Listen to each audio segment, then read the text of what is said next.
শেখ হাসিনাকে বাংলাদেশে প্রত্যর্পণের অনুরোধ বা দাবিটা যে আসবে তা একরকম জানাই ছিল।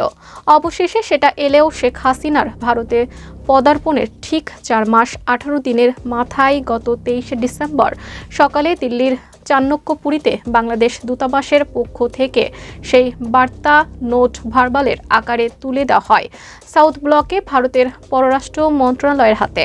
বাংলাদেশের অন্তর্বর্তী সরকারের উপদেষ্টা বা নীতি নির্ধারকরা বেশ কিছুদিন ধরে আকারে ইঙ্গিতে বা খোলাখুলি বলে আসছিলেন যে তারা ভারতের কাছে শেখ হাসিনাকে তারা ফেরত চাইবেন, যাতে তাকে গণহত্যার জন্য বিচারের কাঠগড়ায় তোলা হয়। কিন্তু আনুষ্ঠানিকভাবে সে চিঠি দিল্লির কাছে পাঠানো হচ্ছিল না। অবশেষে সেটা দেওয়া হলো নোট ভার্বালের আকারে। নোট ভার্বাল হলো আসলে দুদেশের সরকারের মধ্যে এক ধরনের ডিপ্লোম্যাটিক কমিউনিকেশন বা কূটনৈতিক যোগাযোগের মাধ্যম, কিন্তু তাতে প্রেরকের কোনো স্বাক্ষর থাকে না। বার্তাটি দিল্লির পক্ষ থেকে প্রাপ্তি স্বীকার করা হয়। তবে পররাষ্ট্র মন্ত্রণালয়ের মুখপাত্র রণধীর জয়সওয়াল জানিয়ে দেন, বিষয়ে এখনই কিছু বলার নেই। এরপর কয়েকদিন কেটে গেলেও দিল্লির পক্ষ থেকে কোনো প্রতিক্রিয়া যেমন দেওয়া হয়নি, তেমনি বাংলাদেশকে নোট ভার্বালের কোনো জবাবও পাঠায়নি ভারত। বস্তুত ভারত সরকারের একাধিক সূত্র সংবাদ মাধ্যমকে আভাস দিয়েছেন তারা এই অনুরোধকে আদৌ খুব একটা আমল দিচ্ছেন না। এমনকি বাংলাদেশ সরকারও যে খুব একটা সিরিয়াসনেস বা গুরুত্বের সঙ্গে অনুরোধটা করেছে সেটাও মনে করছেন না ভারতের কর্মকর্তারা। অন্তর্বর্তী সরকার যদিও দাবি করছে শেখ হাসিনাকে ফেরানোর প্রচেষ্টাকে তারা সর্বোচ্চ অগ্রাধিকার দিচ্ছে, ভারত কিন্তু মনে করছে তাদের পাঠানো বার্তা একটা দায়সারা পদক্ষেপের চেয়েও বেশি কিছু নয়। দিল্লির শীর্ষস্থানীয় একজন সরকারি কর্মকর্তা সংবাদ মাধ্যমকে বলেন, সত্যি যদি বাংলাদেশ এই ব্যাপারটা নিয়ে সিরিয়াস হতো তাহলে তো তারা শেখ হাসিনার বিরুদ্ধে নির্দিষ্ট অভিযোগগুলো কি এবং তার বিরুদ্ধে সাক্ষ্য প্রমাণই বা কি সেই বিবরণও পেশ করত।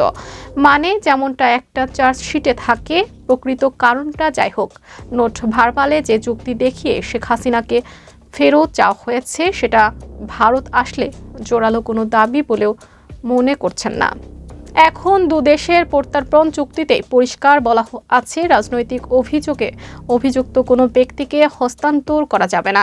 ফলে শেখ হাসিনার ক্ষেত্রেও নিশ্চয় সেই চুক্তি প্রযোজ্য হবে বলেন দেশটির কূটনীতিবিদরা।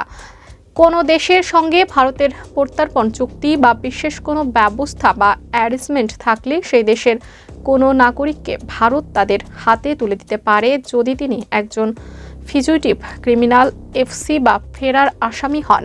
এখন কোনো শর্তের অধীনে ভারত একজন এফসিকে তার নিজ দেশের হাতে তুলে দিতে পারে, তার নিয়মকানুন খুব স্পষ্ট এবং পররাষ্ট্র মন্ত্রণালয়ের ওয়েবসাইটেও তার পুরোটাই উল্লেখিত আছে।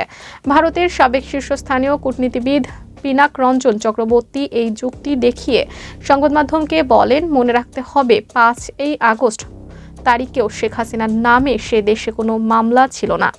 ফলে ভারত যখন তাকে আতিথেয়তা দিচ্ছে সেই মুহূর্তে কিন্তু কোনো ফেরার আসামি নন। এখন শেখ হাসিনা দেশ ছাড়ার পর যদি তার বিরুদ্ধে দেশ জুড়ে শত শত মামলা একসঙ্গে দায়ের করা হতে থাকে তাহলে এটা মনে করার যথেষ্ট কারণ থাকতে পারে এগুলো রাজনৈতিক প্রতিহিংসামূলক, যার ভিত্তিতে প্রত্যর্পণের কোনো প্রশ্নই ওঠে না।